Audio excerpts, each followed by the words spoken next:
Assalamualaikum warahmatullahi wabarakatuh. Sugeng enjing para pamiyarsa, sugeng pepanggihan kalian kula Kela Zanita Putri, siswi saking SMP Negeri Kalih Ngrayun. Wonten ing enjing punika, kula badhe ngaturaken pawarta. Pengetan dinten Sumpah Pemuda wonten ing SMP Negeri Kalih Ngrayun. Ngrayun 12 Oktober 2000 selangkung. Pengetan dinten Sumpah Pemuda ingkang dawah saben tanggal 28 Oktober. Dipun wontenaken kanthi meriah ugi hikmat ing lingkungan SMP Negeri Kalih Ngrayun. Sedaya siswa, Bapak, Ibu guru, saha karyawan sami nderek mangayu bagya kegiatan menika. Kanthi ancas nanemaken raos nasionalisme saha semangat persatuan dumateng generasi muda.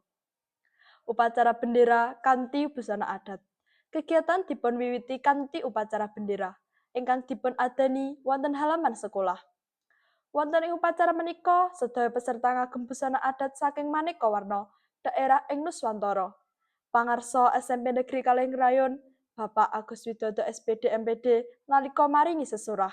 Ngandharaken bilih ing upacara pengetan Sumpah Pemuda ngagem busana adat menika wujud saking raos Bhinneka Tunggal Ika. Kanthi busana ingkang benten-benten menika, kita saged mirsani menawi senajan benten nanging tetap satunggal. Menika ingkang dados dasar saking Sumpah Pemuda. Ngendikanipun. Lomba-lomba lan pagelaran seni sasampunipun upacara dipun pungkasi, kegiatan dipun lajengaken kanthi maneka warna, lomba ugi pagelaran seni ingkang ngangket tema kebangsaan. Lomba-lomba kasebut antawisipun lomba maca geguritan, lomba nembang macapat, pagelaran tari tradisional saking para siswa. Para siswa ngetingalaken keprigelan saha semangat ingkang inggil nalika tumut ing saben lomba. Pagelaran tari tradisional ugi saged narik kawigatosan penonton. Amargi para siswa ngetingalaken keprigelanipun ingkang laras ugi luwes. Ancas nanemaken jiwa nasionalisme. Pengetan dinten Sumpah Pemuda menika boten namung dados sarana hiburan, nanging utamanipun minangka sarana nanemaken jiwa nasionalisme lan kerukunan dumateng para siswa.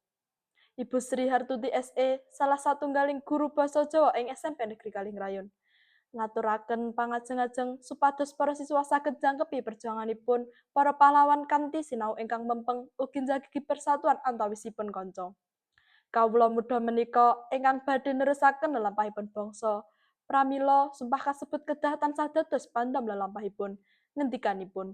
Kanthi wontenipun kegiatan menika dipun ajab para siswa SMP Negeri Kalih Ngrayun. Saged dados pemuda ingkang tangguh remen dumateng budaya Jawi ugi nasional. Serta setya tuhu dumateng Negara Kesatuan Republik Indonesia. Mangaten pawarta ingkang saged kula aturaken. Nuwun. Wassalamualaikum warahmatullahi wabarakatuh.